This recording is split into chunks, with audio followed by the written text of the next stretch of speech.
Now, we talked about Lamar Jackson, this being the biggest test for him. Now for Baker Mayfield. Baker Mayfield with the game, and he played a pretty tough defense the other night against the Rams.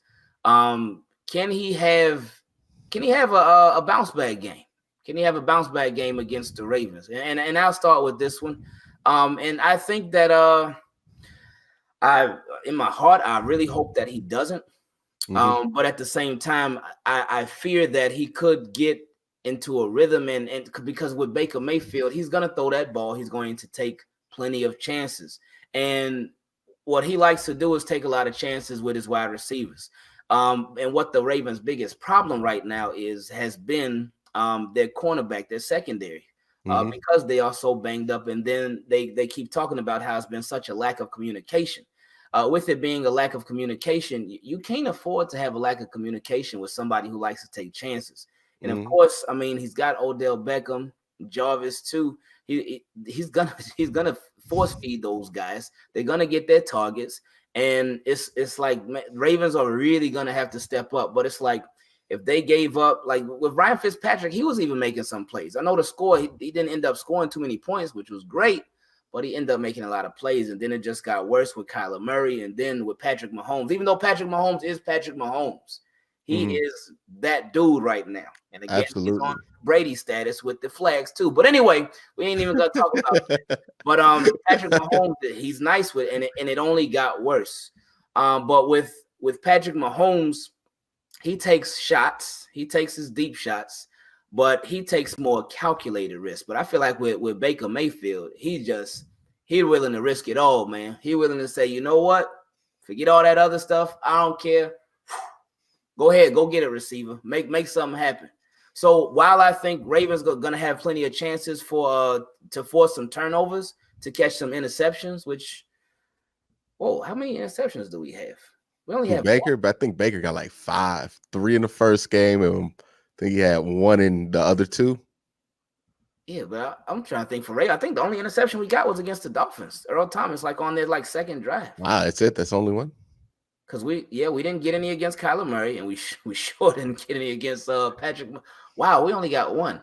Okay, well, this is going to definitely be an opportunity for the Ravens to get more. But Baker's also going to have some big chances to bounce back too. So what do you think about it? Well, I think. Oh, real quick. Sorry. Yeah. Humphrey did go too in the Dolphins game as well. My apologies. All right. Go ahead. Well, I think this is the matchup of the game right here. What unit is going to show up for each team is the Ravens secondary, which we were at camp together, thought is the best secondary possibly in the AFC, if not the NFL. Are they going to show up and play their potential, or is this Browns offensive unit, which we thought could be one of the best units in the NFL, are they going to show up? Who is going to show up this game? I think if the Browns want to win this game, I've had this argument with people. Everybody wants to run Chubb. This ain't the game to be running Chubb 25 times. All right. The Ravens are going to shut that down. Nick Chubb ain't going to be going for 125 unless he break off a couple big ones. And that's how it happens. But you're not going to slice through the Ravens run defense. It's not happening. If the Browns want to win this game, Baker got to air it out. Odell Beckham got to have the ball in his hand, and you got to get Jarvis Landry involved too. Those are the 3 guys who could beat the Ravens. If those 3 guys can get on rhythm, get the ball in their hand, and make plays, I love the Browns' chances. But right now, I can't say that I'm 100% confident that that's going to happen because of how out of tune they've been. Jarvis Landry just had his first game where he had over 30 yards. That's insane. But, Odell Beckham is a guy that has been able to get a little bit more rhythm, but goodness gracious, he should be able to. He's Odell Beckham Jr., and he really only got his rhythm against the Jets, against the Titans and against the Rams. He really wasn't off to that great of a start, even though he had solid numbers. So if for the Browns, Baker Mayfield, this is a game where he has to bounce back. And I think one of the things I've noticed, and I don't know if you, but I'm a big off the field momentum guy. Like, I feel like you can feel momentum off the field sometimes. Mm-hmm. And I think we have reached a critical mass of the hot takes on Baker Mayfield. Okay. I think, there comes a point when the hot takes get to a point about a player where it's like, all right, some people got to start looking dumb now. And I think we've reached that point with Baker. I'm all for criticizing him. I'm all for saying he's had a rough stretch of 3 games. I'm all for saying this and that. But when we get to the point to where people are saying Daniel Jones after 1 game is a better quarterback than Baker Mayfield, when Baker Mayfield broke the rookie touchdown record, I just saw that. That's ridiculous. When we're calling the dude who threw 3 touchdowns against the Ravens, who had a very good defense last year. They were not a slouch defense, and they were very good last year. Threw 3 touchdowns against them to break that rookie touchdown record. When you call that guy a 1-read quarterback, that's it. We're getting the hot take zone right there, and that's just a little bit ridiculous. I'm all for saying, like, yeah, has he been overrated compared to what some people have said? Some people were acting like he was going to walk in this season, be Drew Brees. That is not the case. Okay. But that's not a real reasonable bar to hold him to in his second year.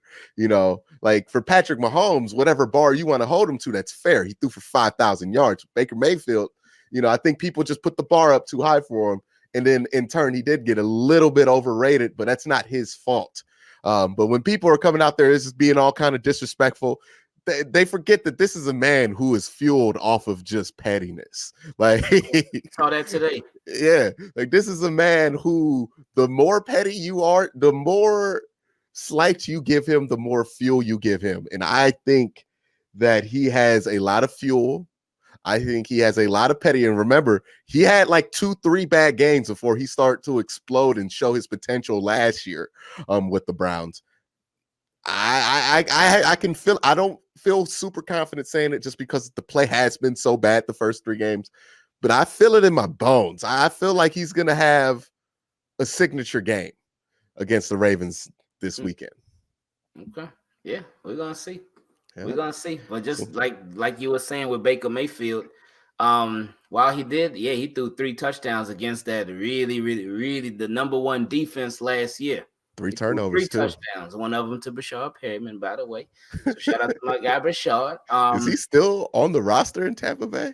Yeah, he's there. Yeah, he's there. I saw that little pettiness right there. It's cool though.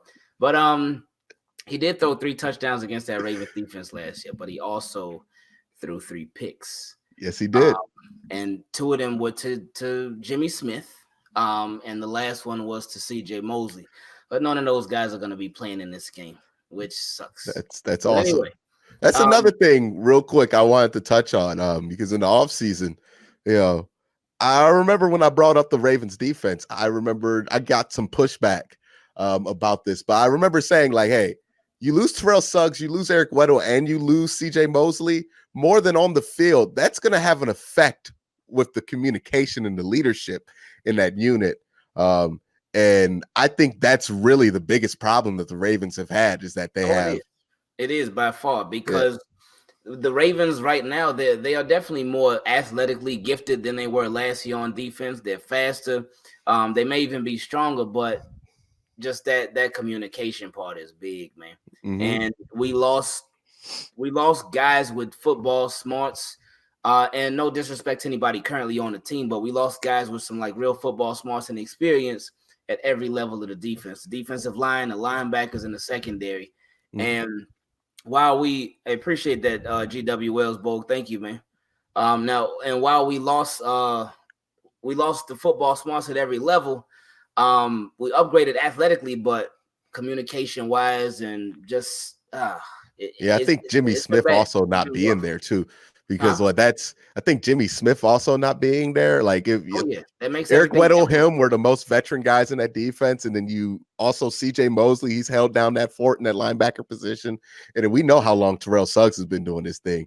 It's just when those dudes, all 4 of them who aren't playing right now, have been holding down the fort on that defense for a while. Minus Weddle, because he's only been there like a few years, but really Jimmy Smith, CJ Mosley, and Terrell Suggs. Those are all 3 guys who were there when Ladarius Webb was still a shutdown corner. Like they've been there for a while.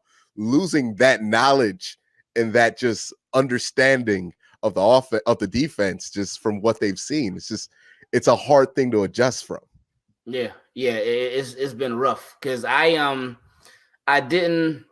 I mean, I talked about it a little bit in the off season, but I didn't really realize just how important it was gonna be and how big of an impact losing those three guys was gonna have on the defense. Because it's been rough, man. It's been really rough because we've seen different Ravens defenses. They may lose a guy, they may lose two guys to injury, but they still get things in line, they still get things in order, and they just fine. Like even last year when they lost CJ Mosley for a little bit, they were still just fine. And even years past where they lose Jimmy Smith, while the defense does fall off, it doesn't fall off in no super crazy way. Yeah. But these first three games, especially the last two, it is just it's been a lot, man. So hopefully they in practice this week. Don't even like. Of course, you're gonna go through your regular stuff, your regular drills, and all that. But I really hope they're working on communication, man. Anthony Averett, Baker's gonna test him, man. He's going to test. I mean, he's gonna test Marlon Humphrey too, and Brandon Carr, whatever. But I expect him to really go at Anthony Averett a lot, because he is the young buck on that at cornerback, and he hasn't been having a good game so far. So hopefully this is where he can step it up and he can have his signature game. Now, you just reminded me, y'all got Brandon Carr in y'all secondary. Yeah. I know Odell Beckham. Well, yeah, I was like, I wonder how cautious Brandon Carr is about moving over on the shift. Oh man, yeah, I'm looking forward to seeing that matchup too. Man.